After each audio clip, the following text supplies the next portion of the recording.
Alright, and with Mega Man's Ultimate Collection of Battle Network coming out right before the probably upload of this video, I am very, very excited to rank these games. Now, these are a big staple of my childhood, and they kind of were the games that I played the most on handheld next to something like Fire Emblem. And this were really good memories for me going back and kind of revisiting these games. Now, it has been years since I played them, and right off the bat, you can see on my list, I'm going to put these on the never played list on the bottom because some of these are spin-offs. Some of them I might have played, but I can't really remember. I distinctly remember the main 6 games, and those played. And then I think there was actually a spin-off of these games, that Spirit Force or Strike, something like that. I never played them, or I think I played the first one.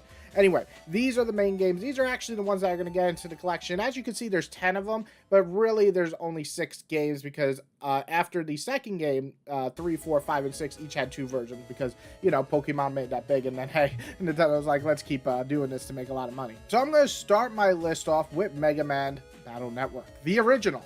The best, the greatest. Actually, it's not the greatest. It is aged the most. Now, this one is kind of an interesting one because I played this not too long ago, about 2-3 years ago. And it still holds up in the sense that it's still fun to play, though it feels the most outdated. Now, of course, it's the first one of the series, so that is to be expected. However, replaying it, the biggest the irk for me is that you can't escape battles unless you have a certain battle chip. Now, if you never played the Battle Network games, they're very much like a grid RPG style game. So if you can't escape from battles and you don't want to fight those battles, it's annoying. Saying that, it did start the series, and you get Lan and Mega Man teaming up, and it just has that charm of like a student going around this town and helping people and solving like basically cases. It's kind of cool, and it was really cool for me. I was very young when these came out, so easy to relate to Lan, and it was a fun time. It was very different than any other Mega Man game, and I was already deep into the RPG genre, so this was a really nice twist for me. Where would I put it? Well, I'm gonna go with decent with issues. No, you know what? I'm gonna go with good, but it's very, very much on the low end of good. It has outdated the most of all these games, and I think it's still good. I think it's so charming that it still works, and it's still obviously going to be playable with the collection coming out, but it's definitely one of the weaker ones in this series. Mega Man Battle Network 2 is really, really well done. When I think of a game that has, you know, enhances the first game, so keeps the roots of the first, but just expands it, makes it better in almost every way, something like Uncharted 2 or Mass Effect 2, Battle Network 2 is another great example that belongs in that category. See, this time you have a deeper, darker story with these antagonists that's in this, and this group called the Gospel, who is basically trying to take over the world. Well, because that's always fun. And you have Mega Man and Lan teaming up again. It's only a few months after the first one, so it's a very much a direct sequel. And you just feel that bond, that friendship of them working together to defeat this evil. But the biggest improvements of this game are the gameplay. Just the little things like being able to run from a battle. Thank you. Also, there's a lot more customization, making Mega Man feel more unique here. You can do a lot with him in different styles. I also really love the fact that the battles just feel a little bit quicker and just better overall, just because of how much more customization you have to implement into Mega Man this time around. And the world feels more alive, especially with Mega Man being able to interact with the NPCs this time. And the world and the areas, like going into the Battle Network, actually look different this time around, whereas the first one was all pretty much the same. So things like that, just minor improvements or semi-big improvements, made this game big.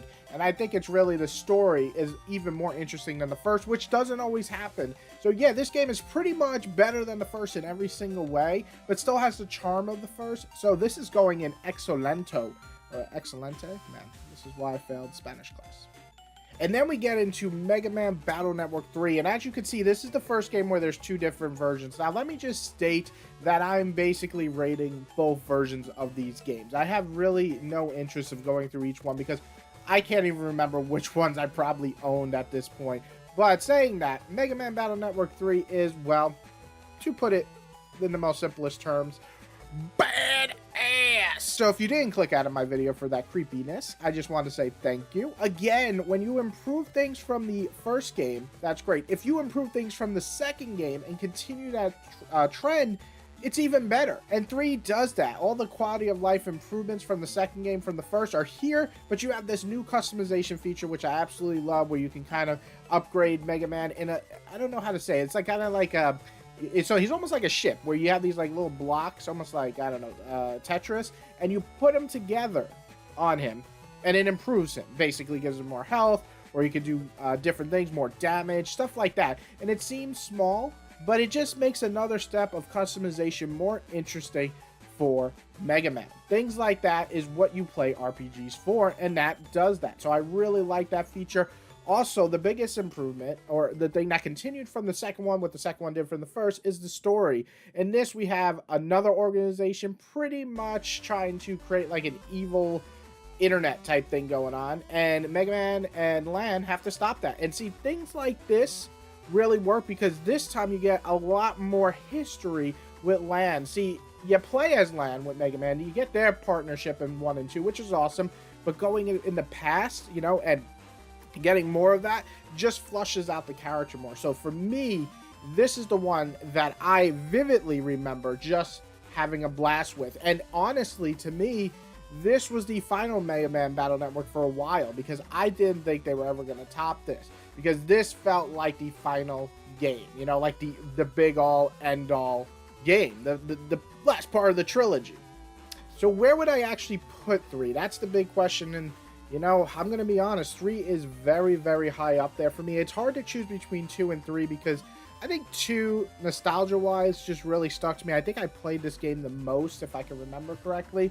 But 3 just really defined the series as an awesome, amazing trilogy before it continued to 4, 5, and 6. So saying that, I think I'm going to put them just ahead of 2 because I think that they're just kind of a little bit better crafted in the end.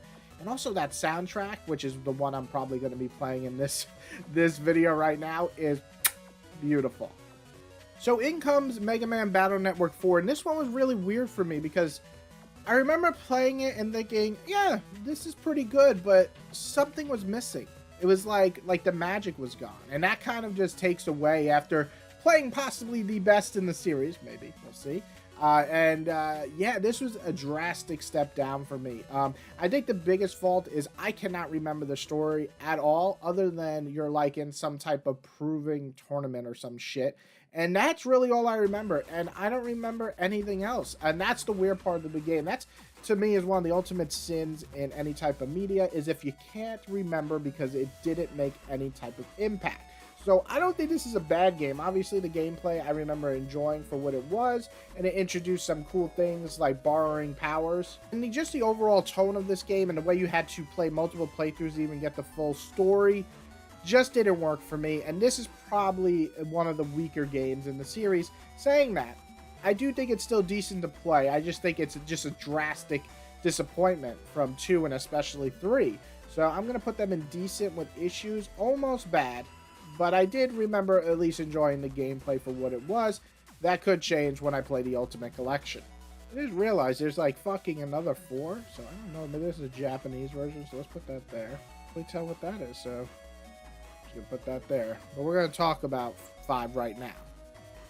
So with 5, they introduced Proto Man. Now, Proto Man is one of my favorite characters in the original Mega Man, or at least the look of him, the style with the red helmet and everything. I just really liked him. So this one I was very, very excited for, to kind of have him be like the main character, or the other main character next to Mega Man. So that's all awesome, right? But the story here, I don't remember really liking. It was like a crime syndicate, and it wasn't all that interesting for me in terms of the story. It was decent. It was definitely better than 4. At least I remember that it was a crime syndicate. I think their name was, whatever the hell the Avengers character's name is. Nebula, come on, James. But one thing I really liked, and so I'm a big Fire Emblem fan, so they brought in these things called Liberation missions, which are very much like a strategy RPG style mission, and these I really enjoyed. So that added a layer of the gameplay that I appreciate, and I also will say that this is like my second favorite soundtrack next to 3. But yeah, I think that if 5 is a really solid game, I don't think it's quite as good as 2, 3, and maybe even 1. I think 1 had more charm for me in the story, but 5 was a nice step up from 4, that's for sure. So I'm going to go with good. And you know what? It's pretty much tied with 1. It's hard to choose which one I like more, but it's pretty high up there. And the final game of the series is Mega Man Battle Network 6. And I don't know if this is a unique opinion. I don't really know much about the fandom online with Mega Man Battle Network, or even Mega Man games in general. But for me, 6 is awesome. 6 was the final game. I was really not looking forward to Mega Man Battle Network as much as I was. You know, I was a little bit older. I was like, yeah, this is probably just another entry. And I actually didn't pick it up at launch. I picked it up a little later, and I loved it. They kind of fused the new systems from 4 and 5 and kind of put that elemental thing back in here, but it works a lot better in this game. It's a lot more interesting, and the best part about the gameplay here, for me, is definitely the, like, kind of change, like, your form of Mega Man into, like, a different creature, like a hybrid. That shit was fucking awesome. I don't know about you guys if you played it, but I thought that was awesome. And one of the things I liked is that WWW, the main enemies in 3, they were brought back here. So to me, that was already, I was more excited about the story. Now, I don't think the story reached the heights probably of 2 and 3 for me, but it definitely surpassed 1. But the gameplay is probably one of my favorite in the entire series, right up there with 3. And for that alone, and also, again, the soundtrack being pretty good, and it being much better than 4, and better than 5, you know what, better than 1, you know what, fuck it, better than 2. I really like this game, so I'm going to put 2 behind 6. It's like right behind it. Those two are 2 great games. But for me, as you can see, Mega Man Battle Network 3 is still the king of the kings. That's my list. Now, Mega Man Battle Network is a pretty great series. Overall, I don't think there's any horrible games. I think 4 is definitely the weakest link, and I'm excited to play the collection just to kind of see if that still sticks, and unfortunately, I think it might. But I'm more excited to see what my opinion of all the other games are. You know, some of these I haven't played in years, like 5. And 6, it's been a long time. I think like 10 years. So it's been a while. But all the other games I've played at least in the last 6 years or so. Some just a few years ago. And it was nice to play them. But now I'm going to get to play them in a collection that is properly redone and remade. Not maybe a remake, but, you know, remastered, I guess you could say. So that's exciting. So anyway, that's my list. How about you guys? Do you guys play Mega Man Battle Network? If you do, where would you rank these games? What's your favorite? What's your least favorite? Played them all. Rank them like I did. There's really only 6. You don't have to go red, blue, black, blue, yellow, white, dude. I don't care about what color it is. Just name them by Mega Man Battle Network 1, 2, 3, 4, 5, and 6. If you liked my video, of course, hit that like button. If you love me, well, subscribe. Because I do a lot of these stupid, nerdy videos that you guys love and I love to do. And everybody else, go pick up Battle Network and have some fun if you never played it. I didn't have a stupid opening that time. Or a stupid closing. So proud of you, Jay!